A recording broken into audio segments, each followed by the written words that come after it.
বিসমিল্লাহির রহমানির রহিম।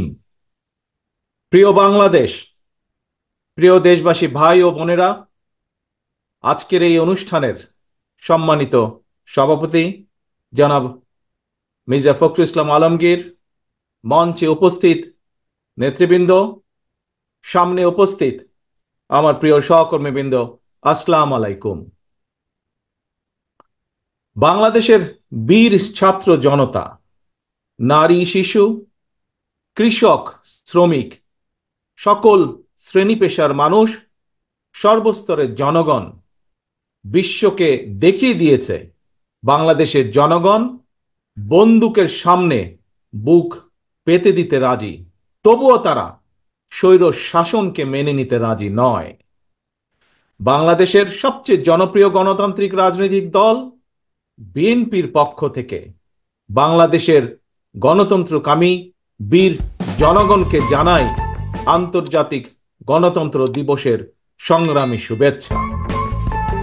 প্রিয় ভাই বোনেরা, গণতন্ত্র প্রতিষ্ঠার সংগ্রামে শহীদ মৃত্যুবরণ করেছেন যারা, আহত হয়েছেন যারা, হাত পা চোখ হারিয়ে চিরতরে পঙ্গুত্ব বরণ করেছেন, দেশের গণতান্ত্রিকামী জনগণ আজীবন তাদের এই আত্মত্যাগ এবং অবদান শ্রদ্ধার সঙ্গে স্মরণ করবেন।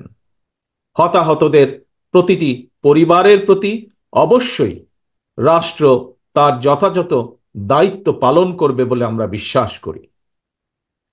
লাখো শহীদের বিনিময়ে অর্জিত স্বাধীন গণতান্ত্রিক বাংলাদেশের রাষ্ট্র, রাজনীতি, শাসন প্রশাসন হওয়ার কথা ছিল government of the people, by the people, for the people. অথচ গত 15 বছর বাংলাদেশে মাফিয়া শাসন চালু করা হয়েছিল। দেশে বিদেশে পলাতক স্বৈরাচার বিনা ভোটের সেই সরকারের পরিচয় হয়ে উঠেছিল government of the mafia, by the mafia, for the mafia. প্রিয় দেশবাসী, এই মাফিয়া চক্র দেশকে সর্বক্ষেত্রে ভঙ্গুর করে দিয়েছিল। দেশকে সম্পূর্ণ আমদানি নির্ভর, ঋণ নির্ভর এবং পরনির্ভরশীল রাষ্ট্রে পরিণত করেছিল। মাফিয়া চক্র দেশের ব্যাংকগুলোকে পর্যন্ত দেউলিয়া করে দিয়েছিল। গত 1.5 দশকে দেশ থেকে প্রায় 17 লক্ষ কোটি টাকারও বেশি পাচার হয়ে করে দিয়েছে এরা। 5ই আগস্টের পতিত স্বৈরাচারের বেপরোয়া দুর্নীতি আর লুটপাটের কারণে বাংলাদেশের বৈদেশিক ঋণ বর্তমানে $100 বিলিয়ন বেশি ছাড়িয়েছে। বাংলাদেশে আজ যে শিশুটি জন্ম নিয়েছে কোনো কারণ ছাড়াই, সেই নিষ্পাপ শিশুটিরও মাথাপিছু ঋণ কমপক্ষে 1.5 লক্ষ টাকা। প্রিয় ভাই বোনেরা, মাফিয়া চক্র দেশকে শুধু অর্থনৈতিকভাবেই ভঙ্গুর করে দেয়নি, দেশের আর্থ সামাজিক সাংস্কৃতিক এবং রাজনৈতিক রীতিনীতিকেও ধ্বংস করে দিয়েছে। প্রতিটি সাংবিধানিক এবং বিধিবদ্ধ প্রতিষ্ঠান অকার্যকর করে ফেলা হয়েছিল। খোদ বিচার বিভাগকেই ফ্যাসিবাদের সূতিকাগারে পরিণত করা হয়েছিল। একটি রাষ্ট্র কতটা সভ্য এবং গণতান্ত্রিক সেটি দেশের আইন শৃঙ্খলা বাহিনীর আচরণে স্পষ্ট হয়ে ওঠে। কিন্তু মাফিয়া চক্র দলীয় স্বার্থে ব্যবহার করতে গিয়ে দেশের আইন শৃঙ্খলা বাহিনীকেও সম্পূর্ণ বিপর্যস্ত করে দিয়েছে। গণতন্ত্রকামী প্রিয় ভাই ও বোনেরা, অন্যায়, অনিয়ম আর অরাজকতার বিরুদ্ধে গণবিস্ফোরণে মাফিয়া চক্রের প্রধান দেশ ছেড়ে পালানোর পর দেশে মাফিয়া শাসন শোষণের অবসান ঘটেছে। পতিত স্বৈরাচারের পলায়নের মধ্যে দিয়ে একটি গণতান্ত্রিক মানবিক বাংলাদেশ গড়ার পথে প্রধান বাধা হয়তো দূর হয়েছে, তবে বাধা দূর হলেও মাফিয়া চক্রের রেখে যাওয়া 15 বছরের জঞ্জাল কিন্তু এখনো দূর হয়নি। এই জঞ্জালকে দূর করে জনগণের, বাংলাদেশের জনগণের ভোটে জনগণের কাছে জবাবদিহিমূলক একটি গণতান্ত্রিক সরকার প্রতিষ্ঠার লক্ষ্যে অন্তর্বর্তীকালীন বর্তমান সরকার কাজ করছে। তবে মাফিয়া চক্রের প্রধান দেশ ছেড়ে পালালেও মাফিয়া চক্রের বেনিফিশিয়ারি অপশক্তি প্রশাসনের ভেতরে থেকে কিংবা রাজনীতির ছদ্মবরণে অন্তর্বর্তীকালীন সরকারকে চ্যালেঞ্জ ছুড়ে দেওয়ার অপচেষ্টা কিন্তু অব্যাহত রেখেছে। প্রিয় দেশবাসী, ভাই ও বোনেরা, বর্তমান অন্তর্বর্তীকালীন সরকার হাজারো শহীদের রক্তের বিনিময় লক্ষ কোটি জনতার গণ অভ্যুত্থানের ফসল। এই সরকারের কোনো কোনো কার্যক্রম সকলের কাছে হয়তো সাফল্য হিসাবে বিবেচিত নাও হতে পারে, কিন্তু এটি আমাদের প্রত্যেককে মনে রাখতে হবে, এই সরকারের ব্যর্থতা আমাদের সকলের ব্যর্থতা, বাংলাদেশের পক্ষের গণতান্ত্রিকামী জনগণের ব্যর্থতা। সুতরাং এই অন্তর্বর্তীকালীন সরকারকে কোনোভাবেই ব্যর্থ হতে দেওয়া যাবে না। দেশে বিদেশে থেকে নানা রকমের উস্কানিতেও জনগণ অন্তর্বর্তীকালীন সরকারকে ব্যর্থ হতে দেবে না। তবে অন্তর্বর্তীকালীন সরকার যাতে নিজেরাই নিজেদের ব্যর্থতার কারণ না হয়ে দাঁড়ায়, সে ব্যাপারে তাদেরকেও সতর্ক থাকতে হবে। বাংলাদেশ কিংবা যে কোনো দেশেই গণ অভ্যুত্থানের মাধ্যমে গঠিত সরকার অবশ্যই জনগণের সরকার। তাই জনগণ অন্তর্বর্তীকালীন সরকারের প্রতি সহযোগিতা অব্যাহত রেখেছে, রাখবে। তবে কোনো এক পর্যায়ে অন্তর্বর্তীকালীন সরকারের জবাবদিহিতাও কিন্তু নির্বাচিত সংসদের মাধ্যমেই নিশ্চিত করা হয়।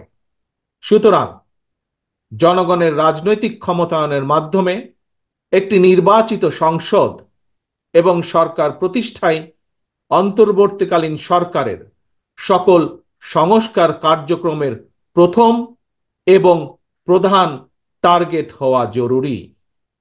এজন্যই আমরা মনে করি অগ্রাধিকার ভিত্তিতে জনগণের ভোটে নির্বাচিত প্রতিনিধিদের দ্বারা জবাবদিহিমূলক সরকার এবং সংসদ প্রতিষ্ঠার লক্ষ্যকে সামনে রেখেই সংস্কার কার্যক্রম এগিয়ে নেওয়া দরকার।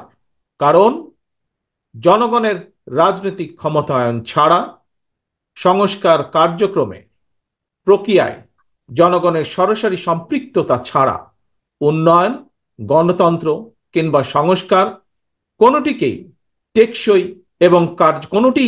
এবং কার্যকর হয় না।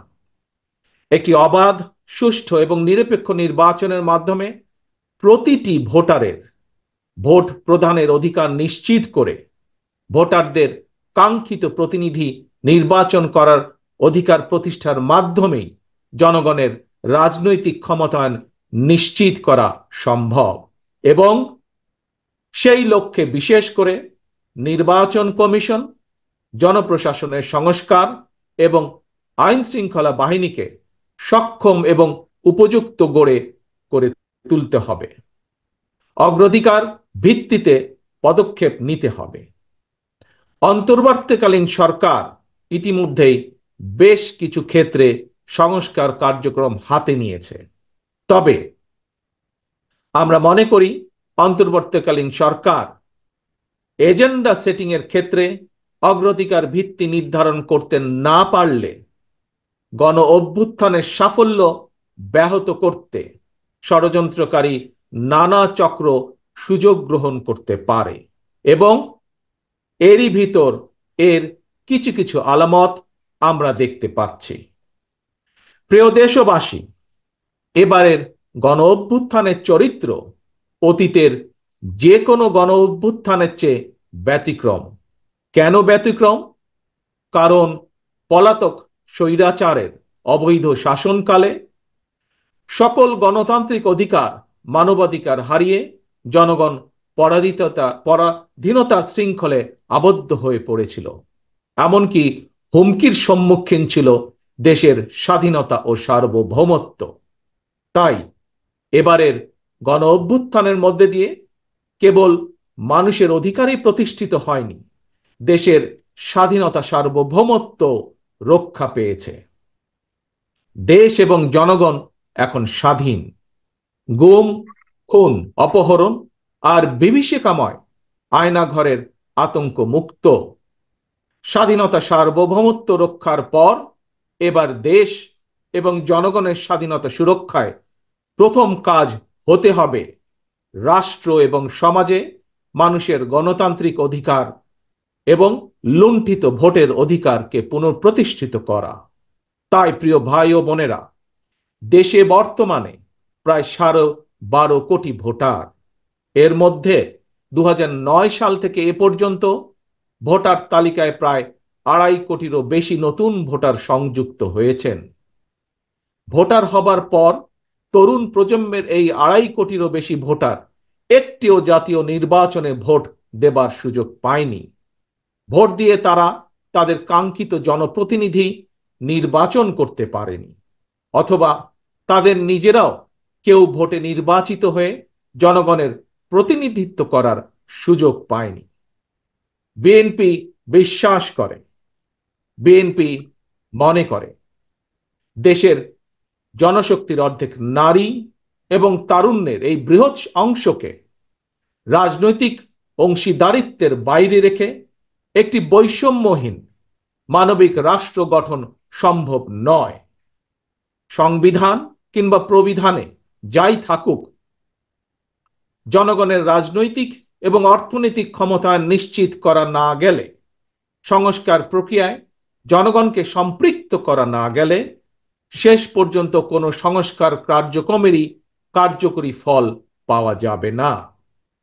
প্রিয় দেশবাসী, ভাই ও বোনেরা, রাষ্ট্র, রাজনীতি এবং রাজনৈতিক দল হিসেবে বিএনপি দলীয় রাজনৈতিক কার্যক্রম সংস্কারের লক্ষ্যে প্রথমে 2022, পরবর্তীতে 2023 সালে বাংলাদেশের পক্ষের গণতান্ত্রিক রাজনৈতিক দলগুলোর প্রতিনিধিদের উপস্থিতিতে 31 দফা কর্মসূচি ঘোষণা করেছিল। তবে ঘোষিত 31 দফাই শেষ কথা নয়। বিএনপি মনে করে রাষ্ট্র কিংবা রাজনীতি সকল ক্ষেত্রেই সংস্কার কার্যক্রম একটি ধারাবাহিক এবং চলমান প্রক্রিয়া। সুতরাং রাষ্ট্র এবং রাজনীতি সংস্কারে বিএনপি ঘোষিত 31 দফা সংস্কার কর্মসূচির আরো প্রয়োজনীয় পরিবর্তন পরিমার্জনকেও বিএনপি স্বাগত জানায়। এমনকি কেউ যদি মনে করেন একটি উন্নত এবং নিরাপদ বাংলাদেশের জন্য আরো নতুন রাজনৈতিক দলের প্রয়োজন রয়েছে, তাতেও দোষের কিছু নেই। কারণ শেষ পর্যন্ত জনগণই চূড়ান্ত সিদ্ধান্ত নেবে। জনগণ কাকে সমর্থন জানাবে কিংবা কাকে সমর্থন দেবে না, এটি তাদেরই চূড়ান্ত বিষয়। এ কারণেই বিএনপি বরাবর জনগণের ভোটের অধিকারের উপর জোর দিয়েছে। বিএনপি মনে করে একমাত্র অবাধ, সুষ্ঠু নির্বাচনের মাধ্যমেই রাষ্ট্র, রাজনীতি এবং রাজনৈতিক বন্দোবস্তের সঙ্গে জনগণের প্রত্যক্ষ অংশদারিত্ব তৈরি হয়। গণতান্ত্রিক আমি প্রিয় ভাই ও বোনেরা, গণ অভ্যুত্থান কিংবা সংস্কার কার্যক্রম নিয়ে রাজনীতির মাঠে নানা রকম কথা হচ্ছে। গণতান্ত্রিক রাজনীতিতে এটি একটি স্বাভাবিক এবং গ্রহণযোগ্য রীতি। প্রত্যেকেই তাদের নিজ নিজ দৃষ্টিভঙ্গি প্রকাশ করবেন, এটিই স্বাভাবিক। এই নিয়ে বিচলিত হওয়ার কোনোই কিছু নেই। একজন রাজনৈতিক কর্মী হিসাবে আমি বিশ্বাস করি ফৌজদারি অপরাধের বিচার যেমন বিচারিক আদালতে হয়, ঠিক তেমনি রাজনৈতিক কর্মকাণ্ড কিংবা রাজনৈতিক আচরণের বিচার হয় জনগণের আদালতে। আমি আগেও বলেছি, আজ আবারও আপনাদের সামনে বলতে চাই, ক্ষমতার পরিবর্তন মানে শুধু রাষ্ট্র ক্ষমতার হাত বদল নয়। ক্ষমতার পরিবর্তন মানে রাষ্ট্র এবং রাজনীতির গুণগত পরিবর্তন। তাই প্রতিটি রাজনৈতিক নেতাকর্মীর মনে রাখা প্রয়োজন, রাজনীতির গুণ পরিবর্তনের জন্য রাজনৈতিক দলের নেতাকর্মীদের আচার আচরণেও গুণগত পরিবর্তন জরুরি। সুতরাং আমার আহ্বান, কোনো প্রলোভন কিংবা উস্কানিতে বিভ্রান্ত না হয়ে জ্ঞানভিত্তিক রাষ্ট্র এবং সমাজের নেতৃত্ব দানের জন্য নিজেদেরকে প্রস্তুত করুন। গণতান্ত্রিক আমি প্রিয় ভাই ও বোনেরা, হাজারো শহীদের রত্ন স্নাত এই রাজপথে আজ আপনাদের এই স্বতঃস্ফূর্ত উপস্থিতির অর্থ জনগণের কাঙ্ক্ষিত বৈষম্যহীন বাংলাদেশ গড়ার এই যাত্রা পথে বাংলাদেশের পক্ষের শক্তিকে আরো কিছু পথ পাড়ি দিতে হবে। তবে সেই পথ অবশ্যই নয় সন্ত্রাস, সংঘর্ষ, প্রতিশোধ কিংবা প্রতিহিংসার, বরং সেই পথ হবে ধৈর্য, সহনশীলতা এবং সমঝোতা। প্রিয় ভাই বোনেরা, সবশেষে বলতে চাই, সংস্কার কার্যক্রমের পথ ধরে নির্বাচনী রোড ম্যাপে উঠবে আমাদের প্রিয় বাংলাদেশ। সুতরাং আসুন আমরা সবাই কাজের মাধ্যমে জনগণের বিশ্বাস, জনগণের ভালোবাসা অর্জন করি, জনগণকে সঙ্গে রাখি, জনগণের সঙ্গে থাকি। আল্লাহ হাফেজ। বাংলাদেশ জিন্দাবাদ। বাংলাদেশ জাতীয়তাবাদী দল জিন্দাবাদ।